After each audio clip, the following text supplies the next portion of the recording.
In 1212, the Christian kingdoms of Spain faced the mighty Moors in a battle that would decide the fate of Iberia. Outnumbered and desperate, the knights charged, and what happened next changed history forever. Spain in the year 1212 was a land divided, scarred by centuries of blood. To the north, Christian kingdoms of Castile, Aragon, and Navarre pushed slowly southward, reclaiming lands once theirs. To the south stretched the domains of Al-Andalus, ruled by the Almohads, fierce warriors from across the sea, whose caliph, Muhammad al-Nasir, swore to crush the Christian advance once and for all. The clash was inevitable. Yet what no one foresaw was that this battle would decide not merely borders, but the future of Iberia itself. In Toledo, the banners of Christendom gathered. King Alfonso VIII of Castile, stern and weathered, stood upon the city walls and gazed at the host assembling below. Knights in shining mail rode in from Leon, Aragon, and Navarre, their lances glinting in the sun. From distant lands came pilgrims and crusaders, French knights bearing the red cross upon their tunics, answering the Pope's call to holy war. The streets of Toledo thundered with the sound of hooves, the prayers of priests, the clash of steel. Yet beneath the pageantry lay tension. Old rivalries simmered between kingdoms, foreign crusaders grumbled about supplies, and whispers told of the might of the Almohad army, a host so vast it seemed to blot out the horizon. Among the soldiers camped outside the city was Rodrigo, a young Castilian knight, scarcely 20. His armor was battered, his horse lean, yet his eyes burned with conviction. By his side rode his friend Martin, older, scarred, cynical. "They say the Moors outnumber us 3-1, Martin muttered, tightening his reins. Rodrigo raised his chin. "Numbers are nothing. God decides the field." Martin gave a dry laugh. "Then I pray he favors us, for steel alone may not suffice." That night, under a sky thick with stars, King Alfonso gathered his lords. His voice carried through the campfires. "Tomorrow we march. Tomorrow we show the world that Christendom does not bow. The enemy thinks us divided, weak, but united we are the hammer of God." The men cheered, swords raised to the heavens. The road to Las Navas had begun, and with it, the battle that would break an empire.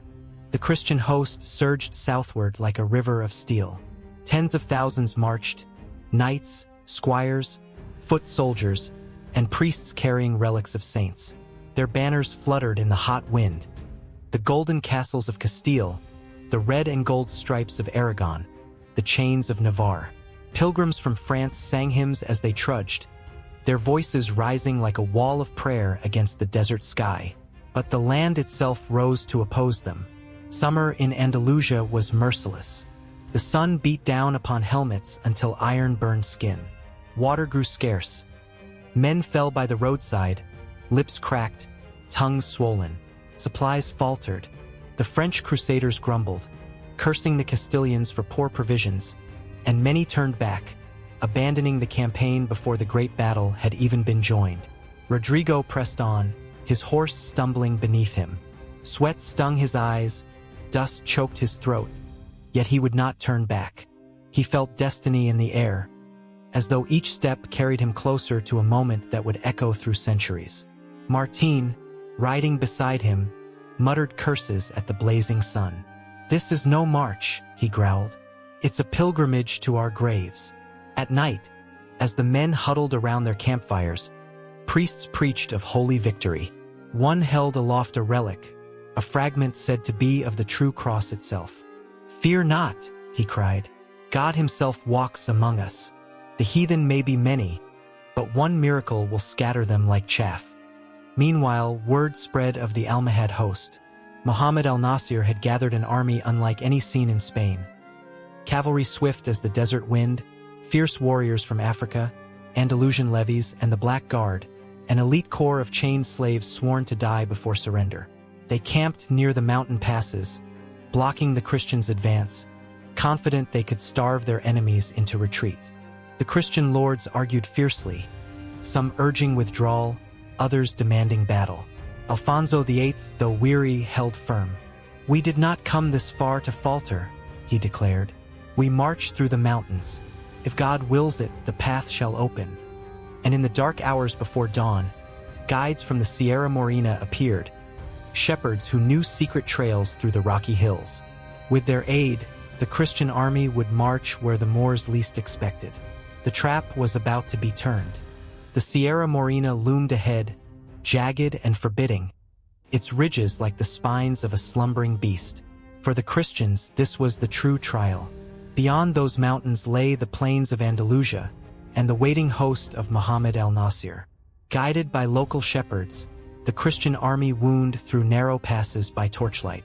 Hoofs clattered on stone, wheels groaned. Men stumbled in the darkness. Rodrigo's heart thudded with each step, the cliffs pressing close on either side. He whispered a prayer, fearing an ambush at every turn. Martin, trudging beside him, muttered bitterly, "If the Moors find us here, we are finished. Rats in a trap." But the ambush never came. The Almohads, certain of their blockade at the main roads, had not imagined their enemy would dare such treacherous paths. By dawn, the Christian host emerged from the mountains like a flood bursting through a dam. Before them stretched the wide plain near Las Navas de Tolosa, shimmering with heat and alive with banners. The sight stole Rodrigo's breath. The Almohad army sprawled across the land in ordered ranks, vast as the sea. Green standards embroidered with Quranic verses rippled in the wind. Cavalry squadrons glinted like waves of steel. Drums thundered, their sound carrying for miles. And at the center, beneath a black pavilion, stood the Caliph himself, Muhammad al-Nasir, surrounded by the dreaded Black Guard, their chains rattling as they formed an unbreakable wall around him. The Christians halted, awe and dread sweeping through their ranks. Some crossed themselves feverishly, others gripped their swords as if sheer will could steady trembling hands. King Alfonso VIII rode to the front, lifting his sword high. His voice carried across the plain. "Behold the enemy who defiles our land, who scorns our God. Today we end it. Today we fight not for Castile alone, nor Aragon, nor Navarre, but for all Christendom." A roar answered him, fierce and desperate. Trumpets blared, banners lifted, and the great host of Spain formed its lines. Rodrigo tightened his grip on his reins, Martin's grim face beside him. The moment had come. The plain of Las Navas would decide the fate of Spain. The morning sun beat down mercilessly as the two great hosts arrayed themselves for battle. Dust swirled in the hot air, banners snapped in the wind, and the ground trembled with the restless stamping of tens of thousands of hooves. On the Christian side, the kings themselves took their places. Alfonso VIII of Castile rode at the center, the true cross carried before him. To his right, King Sancho VII of Navarre, towering in stature, his knights clad in heavy mail. To the left, King Peter II of Aragon with his Aragonese lances ready to sweep wide. Their armies formed three mighty divisions, shields glinting, lances leveled like a forest awaiting the storm. Rodrigo, heart hammering, found himself in the Castilian ranks. The relic gleamed above them, priests chanting blessings. He could feel the tension in the air, an almost electric charge as though heaven itself watched. Martin leaned in, his face set like stone. "Remember this moment," he muttered. "The world will speak of it long after we are bones." Across the plain, the Almohads spread like an ocean of steel. Cavalry squadrons formed in tight ranks, their horses adorned with bright silk. Drums pounded, horns wailed, and the earth shook with their rhythm. The Caliph's pavilion stood at the heart, a black canopy like a shadow over the land. Around it stood the Black Guard, tall, fierce warriors bound with chains, a living wall of flesh and iron, sworn to die before any Christian hand could touch their master. Muhammad al-Nasir himself watched from beneath the canopy, serene and confident. To his commanders he spoke calmly. "Let them come. When their charge falters, the earth will swallow them." For long moments, neither side moved. Dust hung in the air, banners rippled, and the sun climbed higher, scorching helmets until iron seared flesh. The silence grew unbearable. Then, at last, the first trumpet call split the air. The Christian army surged forward, lances leveled, voices raised in a single cry that echoed across the plain. Santiago, Dios lo quiere. The Battle of Las Navas de Tolosa had begun. The two hosts met in a thunderclap of steel and flesh. The Christian cavalry smashed into the Moorish vanguard, lances splintering, shields shattering, men and horses tumbling in the dust. The air filled with the roar of voices, the clash of iron, the shriek of dying beasts. Rodrigo's lance drove into an enemy rider's chest with bone-jarring force, hurling the man backward in a spray of blood.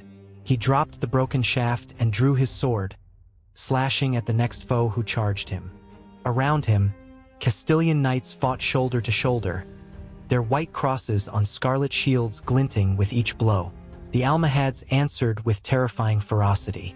Squadrons of light cavalry darted in from the flanks, loosing showers of javelins that clattered against armor and struck horses screaming to the ground. Infantry surged forward in waves, their curved blades flashing. Above it all, the pounding of war drums beat like the heart of the earth. Martin fought like a man possessed, his scarred face twisted with grim resolve. "Hold, Rodrigo! Hold!" he shouted, cutting down a foe who lunged at his friend's side. The center swayed like a storm-tossed sea. For every Moor struck down, another seemed to rise in his place. Christian knights pressed forward with desperate courage, their heavy armor and discipline carving paths through the chaos. Yet the sheer mass of the enemy threatened to swallow them whole. At one point, Rodrigo's horse stumbled in the churned mud, nearly throwing him. A Moorish rider bore down, scimitar raised. Rodrigo braced for the end, but Martin's blade flashed, cleaving the man from the saddle. "On your feet, boy!" Martin roared. "This day spares no dreamers." The Christian lines heaved forward once more, driven by the shouts of their kings. Alfonso's banner still flew, the relic of the true cross gleaming above the melee, a beacon amid the storm. And yet, across the field, the Caliph's black pavilion loomed untouched, the Black Guard unbroken, their chains rattling as they stood immovable. The Christians had struck the vanguard, but the true heart of the Almohads still waited. The first charges had bloodied both armies, but now the full fury of the Almohad host revealed itself. From the wings, squadrons of Moorish cavalry thundered into the flanks of the Christian lines, javelins flying in deadly arcs. Horses shrieked and knights toppled, their armor no defense against the rain of spears. Rodrigo ducked as a javelin whistled past his ear, burying itself in the chest of a Castilian beside him. The man fell without a sound, dragged beneath the trampling hooves. Dust blinded him, sweat stung his eyes, and the heat of his armor turned every breath into fire. The Moorish infantry pressed forward in dense waves, their curved blades glinting. They struck with precision, hacking at exposed joints, slashing at horses' legs. The Christian foot soldiers staggered under the onslaught, shields splintering as the tide drove into them. Martin hacked down a rider, his sword arm trembling with fatigue. "If this keeps up, we'll be drowned before noon," he growled. Rodrigo gritted his teeth. "Then we strike harder.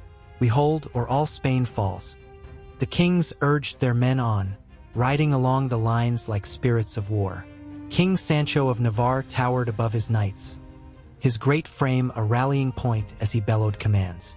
King Peter of Aragon wheeled his cavalry to counter the Moorish flanking riders, driving them back with spear and shield.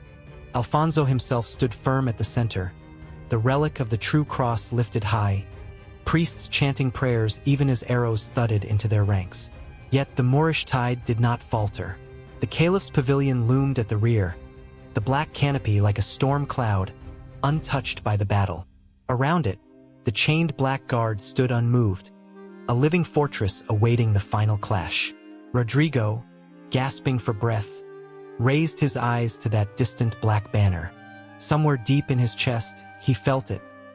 The battle could not be won unless that heart was pierced. And as the sun climbed higher, the kings of Spain began to see the same truth. The battle raged for hours, neither side giving ground. The plain of Las Navas was a furnace of dust and screams. The soil churned to mud with blood. Yet slowly, painfully, The Christian host pressed forward. Rodrigo fought at the center, his sword arm numb, his shield cracked nearly in two. Each swing was an act of will, each breath a prayer. Martin still fought at his side, his grizzled face streaked with sweat and blood. Together they carved a path through Moorish infantry, step by step, driven not by hope but by sheer defiance. Ahead, the kings conferred amid the chaos. Alfonso, his armor dented and cloak torn, pointed his sword toward the black pavilion where the caliph stood. There lies the heart. Until it falls, they will not yield. Sancho of Navarre, towering like a giant in the saddle, spat blood and grinned savagely. Then let us strike there. Break the guard, break their spirit. Peter of Aragon nodded. The rest of the field is but shadow. That is the sun. Word spread like fire. The kings march for the pavilion. A great surge swept through the Christian host. Trumpets blared, banners lifted, and the weary knights found new strength. They drove forward in one massive push, the kings at their head. The Almohads fought desperately, cavalry wheeling to block, infantry forming walls of steel, but the tide pressed on. Rodrigo felt the shift. Every man around him sensed it, the focus, the unity. No longer 1,000 small struggles, but one single terrible purpose. The black canopy loomed closer with each stride, its shadow stretching over the field. And then they saw them, the Black Guard. Tall, grim warriors, their bodies bound with chains to one another, forming an unbreakable wall before the caliph. Their eyes burned with fatal resolve. They would not yield, they would not break, unless every last man lay dead.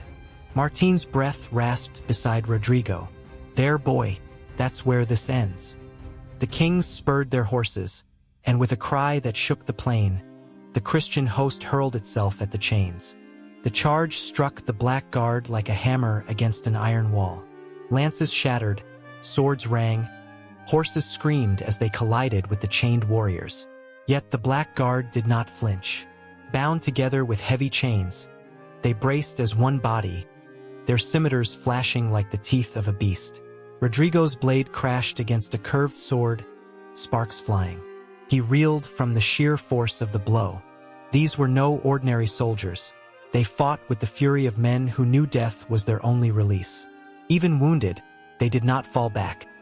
The chains held them upright, forcing them to fight until life left their bodies.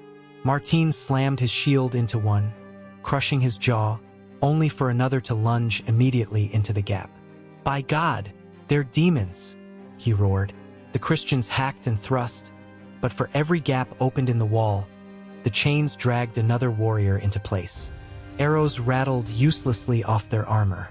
Even the mightiest knights were thrown back, horses slashed and riders torn down into the mud. At the center, the kings themselves hurled into the fray. Alfonso urged his men forward with the relic of the true cross before him. Peter of Aragon's cavalry smashed into the guard, cutting down foes in desperate sweeps. And Sancho of Navarre, towering above all, his sword a great cleaver, drove straight into the thickest press. "Break the chains," he bellowed. "Cut them down." His knights followed, striking not just at flesh but at the links that bound the guard. Swords rang against iron, sparks flying as chain after chain snapped. Gaps opened at last, narrow but deadly. Into them surged Castilian and Navarrese blades, forcing the Black Guard to stagger, then falter. Rodrigo forced his way through one such gap, his sword sinking into an enemy's side. Blood sprayed across his face, his arms trembling from exhaustion. Yet he pushed on, knowing that only beyond this wall lay victory. The pavilion was close now, so close that Rodrigo could see the caliph's guards clustering around him, their green banners quivering in the dust. And still, the chains rattled, refusing to break entirely. The chains snapped one by one under the relentless fury of the Christian assault. Where once the Black Guard had stood as an unshakable wall, now gaps yawned in their lines, torn open by Sancho of Navarre's monstrous blows and the pounding weight of Aragonese cavalry. Rodrigo forced himself forward through the breach, sword slick with blood. His vision blurred from sweat and smoke, but he felt the tide turning. For the first time that day, the unyielding Moorish line wavered. The clatter of broken chains echoed across the field like the shattering of fate itself. The Black Guard did not flee, they could not. They fought on, their chained corpses dragging the living down even as they slashed and thrust with the last of their strength. Rodrigo cut down one who lunged at him with a broken blade, only to feel another's scimitar tear across his shoulder. Pain flared white-hot, yet he kept swinging, screaming his defiance. Martín was beside him, shield shattered, his face bloodied, but his voice roared over the din. Push! For Spain! For Christ! The Christian kings themselves were at the heart of the storm. Alfonso, his cloak torn and armor dented, drove his men forward with the true cross gleaming above him. Peter of Aragon's knights hacked relentlessly at the remaining chains, and Sancho, giant among men, broke through with a final, terrible charge, his sword cleaving the last link that held the guard together. With a thunderous cry, the Black Guard collapsed. Their ranks, once impenetrable, fell into ruin. The chained bodies dragged the living into the dirt, their fortress undone. And there, suddenly exposed, was the Caliph's pavilion. The Christian host surged like a flood, banners streaming, voices rising in a deafening roar. The Almohad army, seeing their master's guard broken, began to falter. Panic spread through their ranks as knights pressed toward the black canopy. Rodrigo staggered forward, his strength nearly gone, but his eyes fixed on that pavilion. He knew this was the moment, the heart of the battle, the fulcrum of history. If the Caliph fell, all Al-Andalus would tremble. The black pavilion swayed as the Christian tide crashed upon it. Moorish guards fought desperately, their green banners whipping in the dust, but their cries were drowned beneath the roar of three kingdoms united. Steel rang, arrows hissed, and the last defenders of Muhammad al-Nasir fell one by one beneath the relentless storm. Rodrigo, half blind with sweat and blood, stumbled into the heart of the melee. He saw the Caliph's retainers dragged down, their bright armor dulled with gore. The Caliph himself, pale and shaken, abandoned his pavilion at last, fleeing the field on a swift horse. A cry rose among the Almohads. "The commander flees!" Panic spread like wildfire. The vast host that had seemed eternal only hours before now broke apart. Warriors cast down shields, cavalry wheeled in frantic retreat, banners toppled into the dust. The thunder of drums ceased, replaced by the chaos of rout. The Christian kings pressed the advantage. Alfonso's voice rang like a trumpet. "Forward! Drive them from Spain!" Sancho of Navarre charged with his surviving knights, cutting through the fleeing enemy like a plow through chaff. Peter of Aragon swept wide, scattering stragglers, ensuring no rally could form. Martín collapsed to one knee beside Rodrigo, his sword dripping red. "It's done," he gasped. "By God, it's done." Rodrigo could scarcely believe it. Around him the plain was a ruin, thousands of bodies, banners torn, the soil dark with blood. Yet amid the carnage, the cross of Christendom soared high, gleaming in the merciless sun. That evening, as the kings gathered among their weary men, the scale of the triumph became clear. The power of the Almohads in Spain had been broken. Never again would they muster such a host. Never again threaten the Christian kingdoms with annihilation. Las Navas de Tolosa had turned the tide of centuries. Rodrigo gazed at the horizon, where the last dust of the fleeing Moors drifted away. He felt his wounds, his exhaustion, yet also a strange stillness. "We were there," he whispered to Martín. "We were the hand that turned the wheel of history." And as night fell upon the bloodied plain, the bells of victory echoed in every Christian heart. Spain had changed forever.